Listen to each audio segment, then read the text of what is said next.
আজকের আমি শসার সঙ্গে সয়াবিন দিয়ে একটা নিরামিষ রেসিপি বানিয়েছি, যেটা খেতে কিন্তু অসম্ভব সুন্দর হয়। নমস্কার বন্ধুরা, শ্রাবণী রান্নাঘরে আপনাদের সবাইকে স্বাগত জানিয়ে আমি প্রতিদিনের মতো আবারও আজকের একটা রান্নার ভিডিও নিয়ে আপনাদের সামনে চলে এসেছি। আজকের আমি আপনাদের শসার সঙ্গে সয়াবিন দিয়ে একটা নিরামিষ রেসিপি বানিয়ে দেখাবো। আশা করি আপনাদের ভালো লাগবে। তার জন্য কিন্তু আমার পুরো ভিডিওটা আপনাদের দেখতে হবে। আর দেখা শুরু করার আগে একটা লাইক দেবেন, সুন্দর একটা কমেন্ট করবেন আর শেয়ার করতে ভুলবেন না। তাহলে চলুন আজকের আমি এই রেসিপিটা কিভাবে বানাই সেটা আপনারা একবার দেখে নিন। রান্নাটা করার জন্য প্রথমে আমি এখানে গ্যাসটা অন করে একটা কড়া বসিয়ে দিয়েছি। এবারে আমি কড়ার মধ্যে দিয়েছি সর্ষের তেল।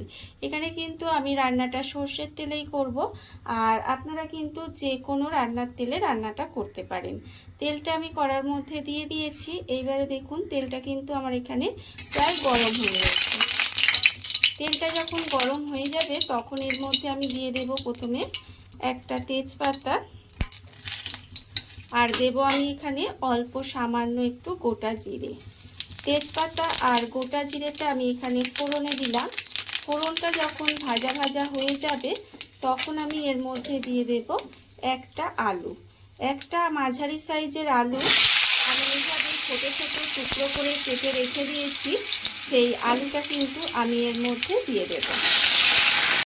আলুটা আমি তেলের মধ্যে দিয়ে দিয়েছি। দিয়ে আলুটাকে প্রথমে একটু লাল লাল করে ভেজে নিতে হবে। আলুটা কিন্তু আমি প্রথমে একটু লাল করে ভেজে নেব।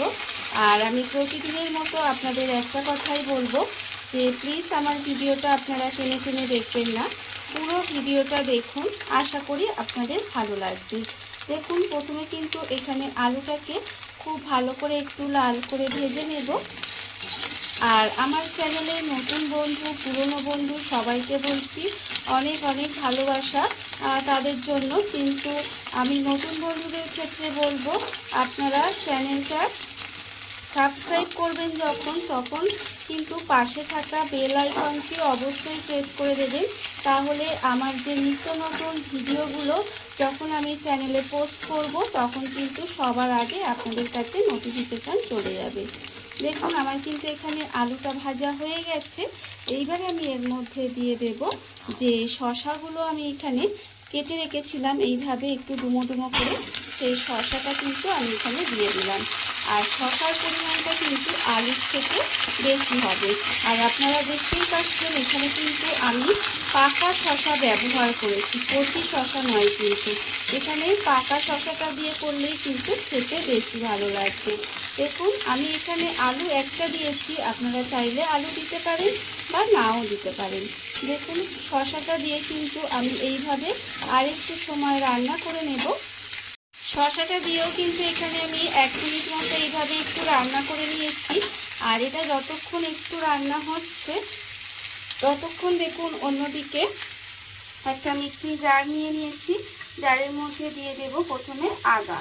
এখানে কিন্তু 1 ইঞ্চি মতো আমি আদা কুচি করে রেখেছি, সেই আদাটা নিলাম। আর দেবো এখানে 2টো কাঁচা লঙ্কা। এখানে কতটা ঝাল খাবেন সেটা বুঝে কাঁচা লঙ্কাটা ব্যবহার করবেন। এবারে এটা দিয়ে আমাকে কিন্তু মশলাটা এখানে রেডি করে নিতে হবে। মশলাটা আমার এখানে রেডি হয়ে গেছে। মশলাটা আমি এখানে রেডি করে নিয়েছি। আর অন্যদিকে দেখুন শসাটা আর আলুটা যে একটু সময় রান্না হতে দিয়েছিলাম সেটাও কিন্তু আমার রান্না হয়ে গেছে। এইবার আমি এর মধ্যে দিয়ে দেব সয়াবিন। এখানে সয়াবিনটা কিন্তু আমি অল্প একটু সয়াবিন নিয়েছি, আর সেই সয়াবিনটা আমি গরম জলে ভিজিয়ে রেখেছিলাম। তারপরে জলটা ছিটে সেটা আমি এর মধ্যে দিয়ে দিলাম। দিয়ে এবারে আমি দেখুন একটু সময় নেড়ে নিয়েছি। এবার এর মধ্যে দিয়ে দেব আদা আর কাঁচা লঙ্কা বাটা। আদা যে কাঁচা লঙ্কা বাটাটা আমি এখানে রেখেছিলাম পেস্ট করে, সেই আদা কাঁচা লঙ্কা বাটাটা এর মধ্যে দিয়ে দিলাম। দিয়ে আবারও কিন্তু এইভাবে একটু সময় কষিয়ে নেব সমস্ত কিছুর সঙ্গে, যাতে মশলার যে একটা কাঁচা গন্ধ থাকে সেটা চলে যায়। দেখুন আমি কিন্তু এইভাবেই একটু সময় কষিয়ে নেব।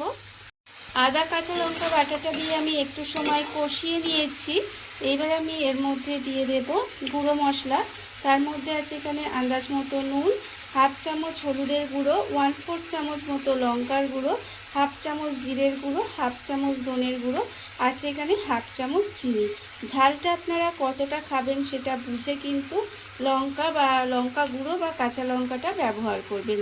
গুঁড়ো মশলাগুলো আমি এখানে দিয়ে দিলাম, আর দেবো আমি এখানে অল্প সামান্য একটু জল। অল্প একটু জল দিয়ে মশলাটাকে খুব ভালোভাবে কষিয়ে নেব। যতক্ষণ না পর্যন্ত মশলা থেকে তেলটা ছেড়ে দেয় ততক্ষণ পর্যন্ত কিন্তু মশলাটা খুব ভালোভাবে কষিয়ে নিতে হবে।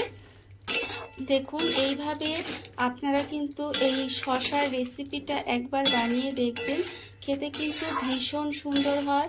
ভাত রুটি যে কোনো কিছুর সাথে আপনাদের খেতে কিন্তু ভীষণ ভালো লাগবে। দেখুন এইভাবেই কিন্তু আমি খুব ভালোভাবে মশলাটা কষিয়ে নেব।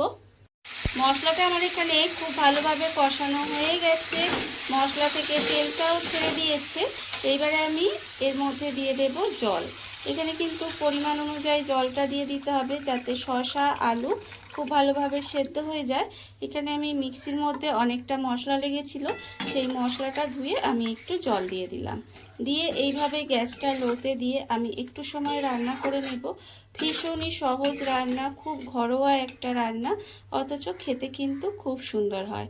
দেখুন এইভাবেই কিন্তু আমি গ্যাসটা লোতে দিয়ে ঢাকা দিয়ে সমস্ত কিছু খুব ভালোভাবে একটু সেদ্ধ করে নেব। গ্যাসটা লোতে দিয়ে আমি এইভাবে বেশ কিছুক্ষণ রান্না হতে দিয়েছিলাম। দেখুন এর ফলে কিন্তু শসা আমার একেবারে গলে গেছে, মানে নরম হয়ে গেছে, আপনারা দেখতেই পাচ্ছেন। আর এখানে যে দেখুন একদম নরম হয়ে গেছে, আর এখানে যে আলু ছিল সে আলুও কিন্তু নরম হয়ে গেছে। এখানে কিন্তু সমস্ত কিছু খুব ভালোভাবে সেদ্ধ হয়ে গেছে। রান্না কিন্তু আমার এখানে প্রায় হয়ে গেছে। এইবারে নামানোর আগে আমি এর মধ্যে দিয়ে দেব অল্প একটু গরম মশলার গুঁড়ো, আর দেব আমি এখানে ওপর থেকে অল্প সামান্য একটু ঘি দিয়ে দেব। অল্প একটু ঘি আর গরম মশলা দিয়ে দিলে এই স্বাদটা কিন্তু আরও অনেকাংশে বেড়ে যায়, আর খেতে কিন্তু ভীষণ সুন্দর হয়। দেখুন রান্নাটা কিন্তু আমার এখানে রেডি হয়ে গেছে।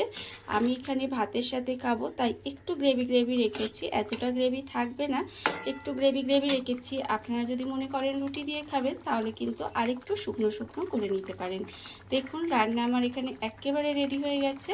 এবারে আমি গ্যাসটা অফ করে দেব আর আপনাদের পরিবেশন করে দেখাবো ঠিক কেমন হলো।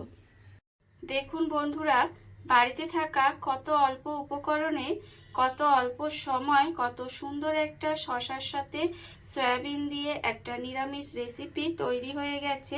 আপনারা দেখতেই পেলেন, আর এটা কিন্তু খেতে ভীষণ সুন্দর হয়।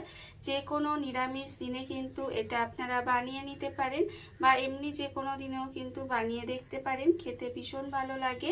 আর এই রেসিপিটা যদি আপনাদের ভালো লেগে থাকে, আপনারা যদি ফেসবুক থেকে দেখে থাকেন পেজটি ফলো করে দেওয়ার অনুরোধ রইল, আর যদি ইউটিউব থেকে দেখে থাকেন চ্যানেলটি সাবস্ক্রাইব করে নেওয়ার অনুরোধ রইল।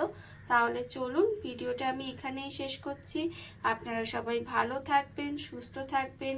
আবারও হাজির হব নতুন কোনো রান্না নিয়ে।